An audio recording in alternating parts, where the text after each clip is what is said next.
Hey guys, it's Albert. Today is, what's today, Daniel? The 29th? Yes. December 29th. And we're going to go to a restaurant that Daniel wanted me to go see.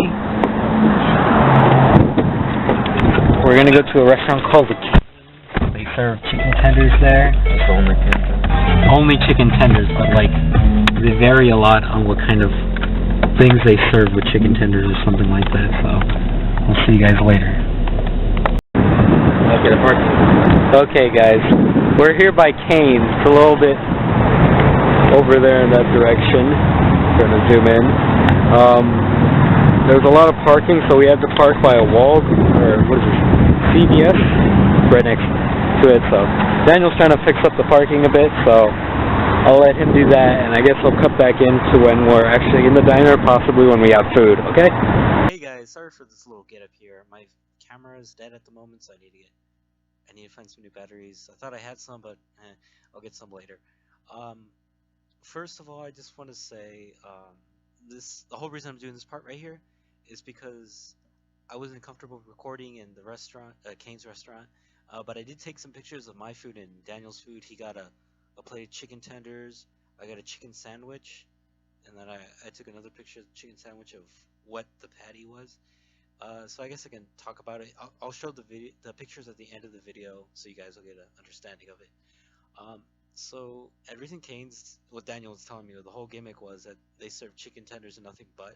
They do serve fries, but other than that, the main thing there is chicken tenders. So he orders a platter of 3 chicken tenders. It's like a basic combo meal that they have, and I ordered the chicken sandwich. So I thought, oh, it uses the same ingredients of what they use the chicken tenders on, but it's patty form. But that wasn't really the case. Now, what it was, it had a bun, set of buns, and there were 3 pieces of chicken tenders, small enough to fit in the bun. And so at first, like, that's interesting. Never really seen that before. But second, they had sauce, the secret sauce. Daniel had some too. It was like dipping sauce for his, but it was actual, like, they poured it on and they put it on the bun kind of thing. So it was delicious. Don't think that I didn't enjoy it. I enjoyed it. It was probably one of the most delicious chicken sandwiches I've ever had. But it was definitely uncomfortable at first because, one, you have to make sure that the 3 pieces aren't falling off, but 2, you have to worry about the sauce getting onto your body, on your hands, on your mouth. I pointed to my mouth, but I said hands. Getting on your mouth and your hands, just falling off, getting on your clothes and anything. So that was kind of annoying to deal with, but the more and more you ate it, obviously there was less to worry about, but you get some practice on how to eat it, so that was kind of interesting. It was very delicious, and the fries were very delicious too. It was all overall a good meal, and if you guys have any Raising Cane restaurants in your towns, or at least close to your towns, I would recommend going there. The price is about $6 or $6 to $7 per person, but it'll get you full for the entire day. I don't know if it's just me because I have a small stomach or anything. People say that I don't have a small stomach. Some people say I do. I don't know.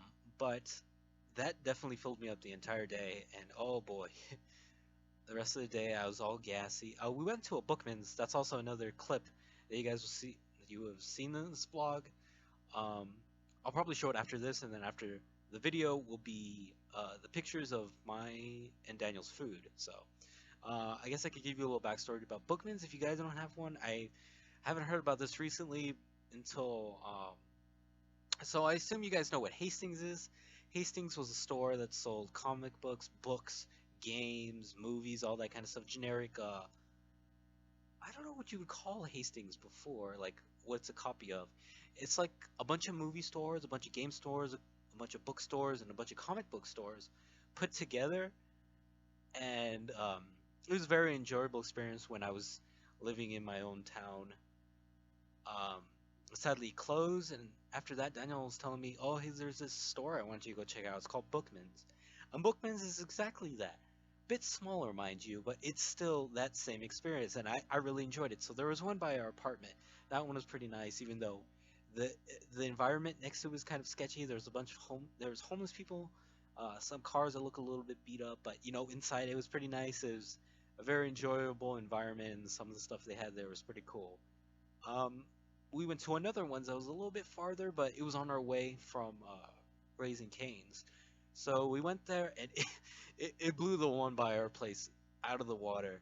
Um, it was just wow. You can see from the video, it looks pretty nice. Hopefully, it looks nice. I don't know, but it gave me good memories of Hastings, and that's good because Hastings in my own hometown was a big deal because it was a nice place to hang out. It was a great environment. It's like a Barnes and Nobles, but a little bit more chill, if you can think of it like that. And it closed down recently.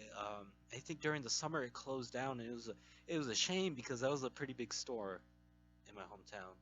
Now that it's gone, a little bit less to do there. That's really sad.